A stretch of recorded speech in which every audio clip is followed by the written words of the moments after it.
Oklahoma has a very big matchup, a top 10 matchup at the Dale this weekend against LSU. Let's talk about it here on the Sooner Spotlight.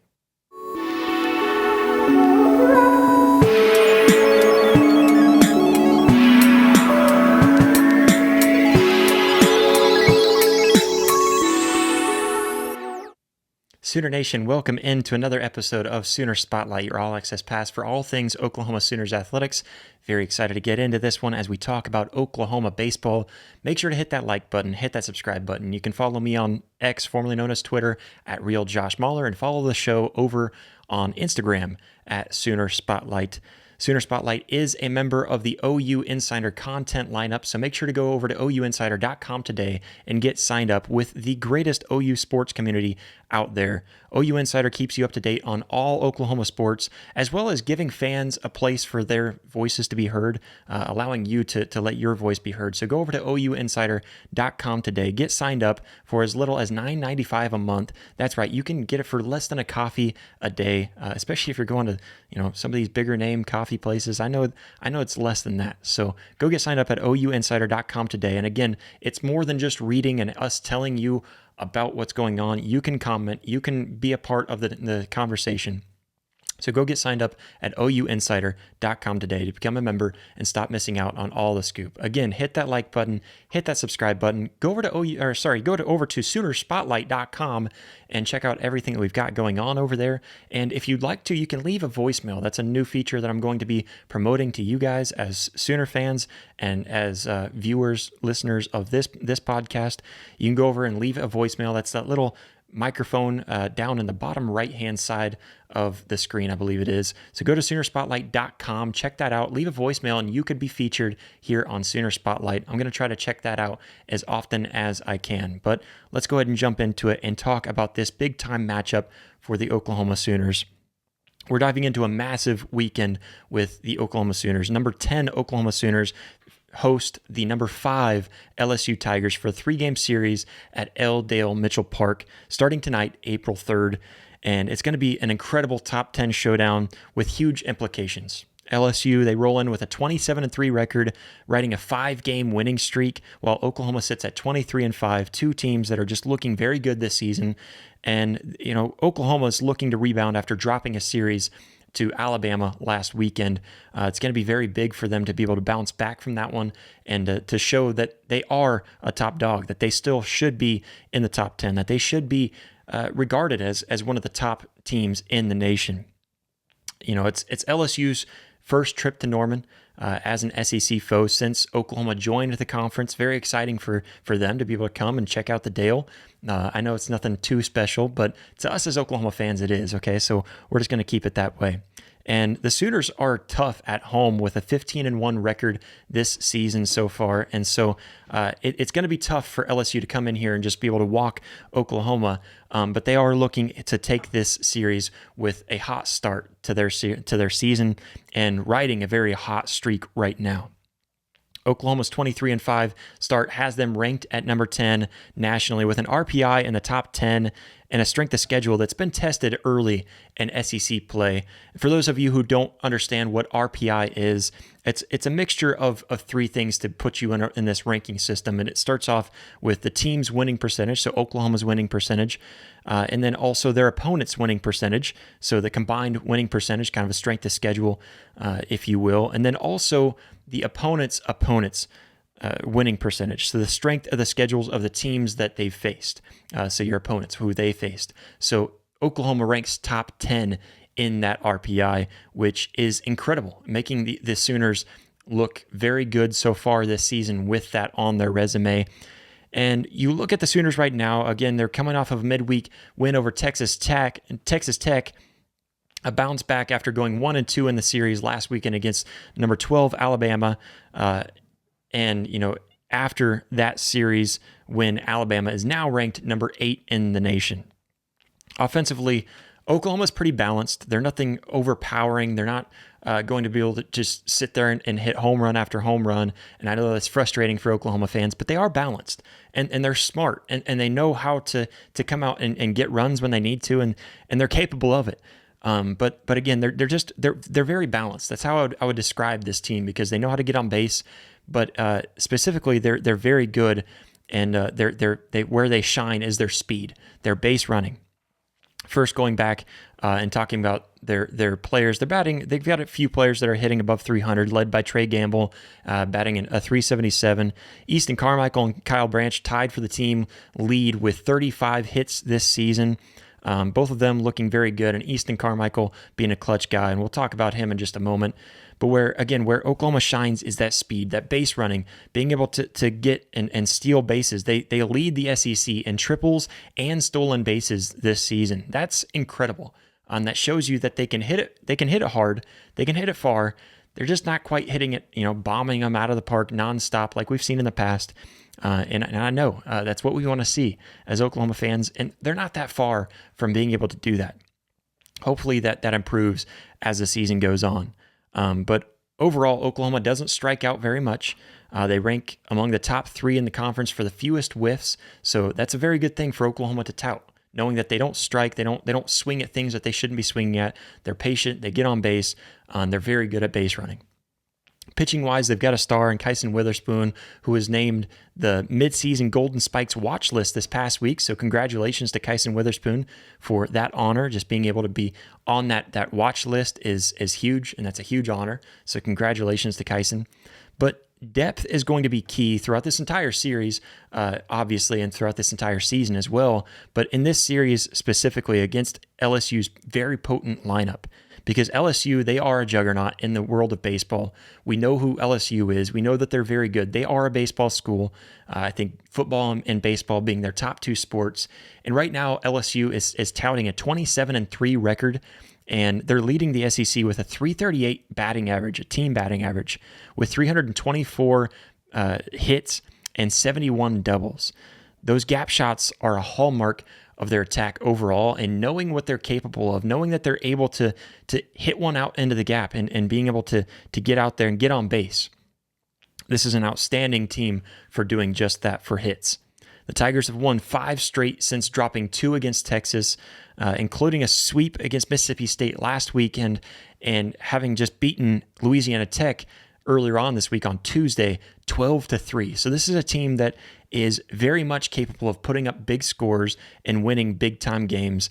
This is a dangerous LSU squad, and everybody knows it. Skip Johnson knows it. This Oklahoma team knows it, and they're looking forward to this matchup, though. They're looking forward to the competition. They're looking forward to LSU challenging them and trying to help. Obviously, they're not going to try, but it's going to help them as they progress. It's going to help them get better and better as time goes on. The Tigers, they've got one of the lowest strikeout rates in the SEC and rank in the top 5 in walks drawn, and it really showcases their plate discipline, how well they're disciplined at the plate. And this could really test Oklahoma's pitching lineup. I think that's what we have to worry about when we look at LSU, is just knowing that they know how to get on base, they know how to score, and they know how to hit. They know how to hit very well, and getting on base from those hits. It's incredible how disciplined they are at the plate. On the mound, LSU boasts 2 of the SEC's top strikeout artists in Cade Anderson with 61 and Anthony Ianson with 58. Both are top 5 conference wide in strikeouts, and are incredible pitchers. And we'll talk about both of them in just a moment as well. Looking at players to watch for Oklahoma in this series, first starting off with the starting pitcher, the ace, Kyson Witherspoon, the right-handed pitcher, junior. He's Friday night's pitcher. I guess he beat Thursday night this weekend.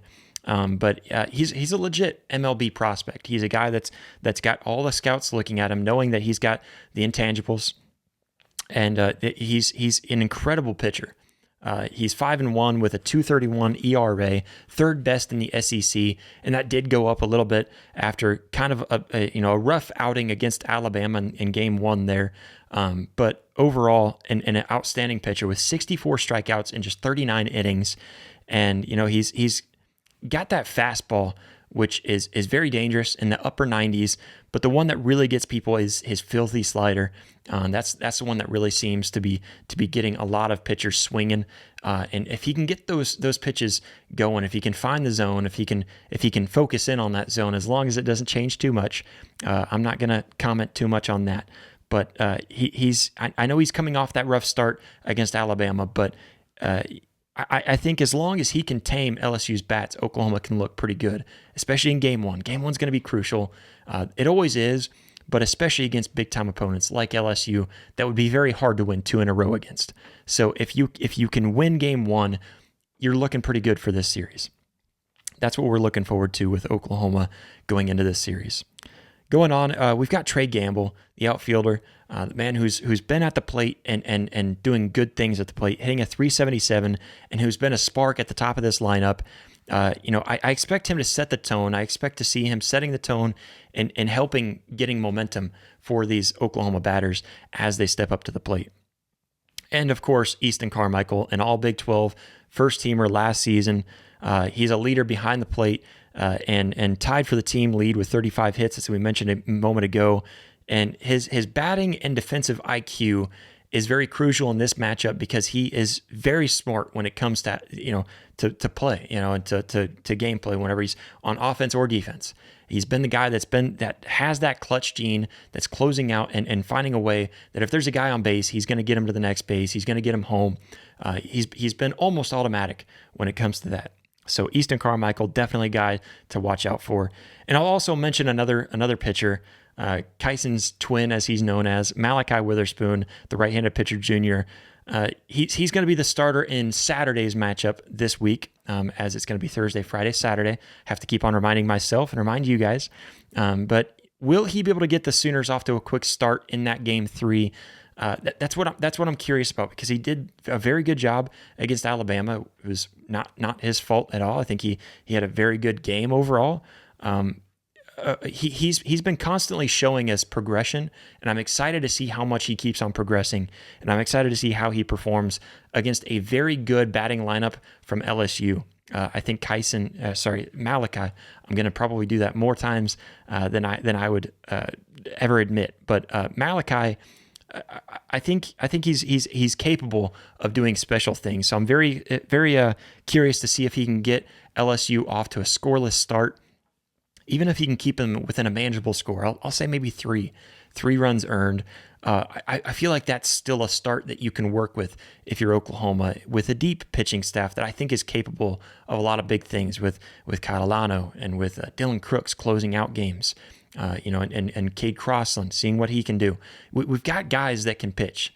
James Hitt being another guy that's, I think, improved a lot as the season has gone on. Going over to LSU and some players to watch for LSU. Doing a little bit of a scouting report on these guys. Obviously, Cade Anderson, the left-handed pitcher. Oklahoma has struggled a little bit against left-handed pitchers, going back to Pico Khan against Mississippi State. Oklahoma struggled against those left-handed pitchers. Alabama had a couple of left-handed pitchers that Oklahoma struggled against as well. But, Thursday's starter, he's 5-0 with a 3.52 ERA, 61 strikeouts. He's got a deep pitch, pitch mix overall. And that's what has me worried against him, because he's got so many pitches with his curveball, his slider, fastball, you name it, he's got it. And he can go all over the place in the zone with those pitches and keep on mixing it up on you too. So that's what worries me a little bit about Oklahoma coming into this matchup in Game 1 against Cade Anderson, seeing what he's able to do. Going on, you've also got Derek Curriel, who I'm not sure if I'm saying his last name right, so I'll try to correct myself if I'm found wrong on that pronunciation. But he's a freshman who's batting .406. He was batting .408, had to update that from his last game, but .406, fourth in the SEC and first on LSU's squad. And he's truly been a revelation to this LSU squad and helping their offense excel. He's been absolutely outstanding, getting on base at an extremely high percentage, and he's very dangerous, especially in the clutch moments when they need him to step up the most. So Derek Curriel, definitely a guy to watch out for at bat. Another guy to watch out for at bat is Jared Jones, the first baseman who's been batting a 402. Batting above 400 is incredible. But they've got a couple of guys that are doing that. And Jared Jones has 11 homers on the season. He's a slugger who's gone deep in his last 2 games. And Oklahoma's pitchers can't let him get comfortable. They can't let him get in any kind of a rhythm. We saw that. Let's see, who was that? That was, I'm drawing a blank. I know I'm gonna get it wrong, so I'm not even gonna try. But we saw that against Mississippi State, and Ace Reese. I think I've got that right. We saw him sit there and just get comfortable and find ways to hit homers. You can't do that with Jared Jones, especially this LSU batting lineup, who's very capable of getting big time runs on Oklahoma. So you've got to get out ahead. You got to keep him quiet. Can't let him get comfortable. And their other pitcher to watch out for is Anthony Ianson, right-handed pitcher. He's Friday's arm, 4-0 with a 3.89 ERA and 58 strikeouts, which we mentioned a moment ago, coming off of a 12 strikeout gem against Mississippi State. He's forming a lethal 1-2 punch with Anderson, and he's a phenomenal pitcher, a guy that we've got to look out for in game 2, because that game 2, again, first 2 games, you've got to take one of those 2 games. I think game 3 is kind of one of those. It's going to be a coin flip, obviously, but I think it's one of those that Oklahoma can look forward and hope to win game 3. I think game 3 starters for Oklahoma is better than LSU. I think that's a game that Oklahoma can win. So that's one I want to give to Oklahoma. I don't think you can give any of them, but if I've got to pick one to give to Oklahoma, game 3 is the one I'm going to give to Oklahoma. So game 1, game 2, we've got to find a way against Anderson and Ianson to be able to come away with it. I think keys to the series, let's go over there real quick. What are some of the keys for Oklahoma? They've got to get, you've got to use your speed on the bags. You've got to use your base running. Steal bases, stretch those singles into doubles, find a way to capitalize on errors, get to the next base. You can't get caught trying to steal like we've seen a couple of times so far this season, a little too much this season. But you've got to find ways to steal those. Pressure LSU's defense, pressure their pitchers, especially Anderson and Ianson, who we just talked about, who are phenomenal pitchers. You've got to pressure them, get them thinking, get them looking, get them off their game, and help your batters out by doing that. So you've got to get into a rhythm pitching, and I think that's very crucial for this Oklahoma team. Using that. Also, I think you've got to keep LSU's big bats quiet early. I think that's very crucial, especially in game 1. It's going to come down to Kyson Witherspoon and what he's able to do, and especially against Jones and Curiel, who we just talked about. I think that's extremely critical. And again, Witherspoon in game 1 has to be dominant, has to keep them quiet. And we've got to take game 1. If we want to win this series, I think Oklahoma has to win game 1. I think that's an extremely important. Win game 1, because winning 2 against these tough SEC opponents, like we saw against Alabama, like we, going against LSU, it's not going to be as easy as losing game 1 and being able to win 2 in a row, like we saw against Mississippi State, which was no easy task. But I don't see that happening very often in the SEC. So you've got to win game 1. And the big way to do that is keeping those big bats quiet. You can't let them get out to a hot start. You can't let them get comfortable in game 1, because if they can get past Kyson Witherspoon and game 1's pitchers, then they're able to just kind of keep on controlling the momentum going on to game 2 and game 3, which I think we saw a little bit of against Alabama. For LSU, I think they just have to be patient at the plate. And I don't want to give the away team any the bad guys any tips, but honestly, if they're just patient at the plate, draw walks, work the counts, capitalize on Oklahoma's pitching depth after Witherspoon anytime that you can, and I think as long as they're patient, just knowing that you don't really have to play Oklahoma's game and try to steal bases, you just have to get on base and rely on your batters to do what they do best, and that is to get on base, draw walks, hit well like they have all season, and I think LSU is going to be just fine. And if Anderson and Ianson can bring their A game, I think the Tigers might roll pretty well this weekend. I'm going to give you my prediction this weekend, LSU, Oklahoma. It's going to be a tight one, and Oklahoma is tough at home. Like I said, 15-1 on the season so far, but LSU's offense is on another level, and I know Oklahoma fans are going to hate to hear me say this. I'm not cheering against Oklahoma. I'm not wanting them to lose at all, but I think LSU probably takes this series 2-1. I think they win 2 out of 3, unless Oklahoma is able to capitalize and steal game 1.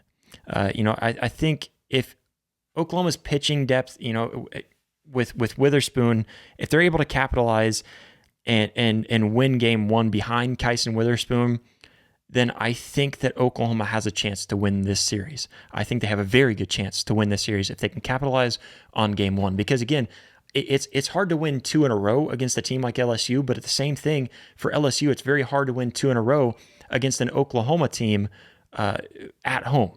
So I think Oklahoma wins game 1. They've got a very good chance of winning this series, but I'm going to predict the Tigers' bats and pitching depth kind of shining over the weekend and stealing that game 1 and then leading to a 2-1 series for LSU. That's my prediction. But I want to know what you guys think as Oklahoma fans. What do you guys think? Does Oklahoma have the chance to pull off the upset? I want to hear from you, so comment down below, share the show. Hey Sooner fans, did you enjoy this video? Well, go ahead and hit that like button and go ahead and hit that subscribe button. What are you doing if you've made it this far and haven't already? You should be able to find that subscribe button over here. And then if you want to see full episodes, we've got those up here and clips right down here. So go check that out. But we thank you all so much for all the love, all the support. We'll catch you next time. Boomer.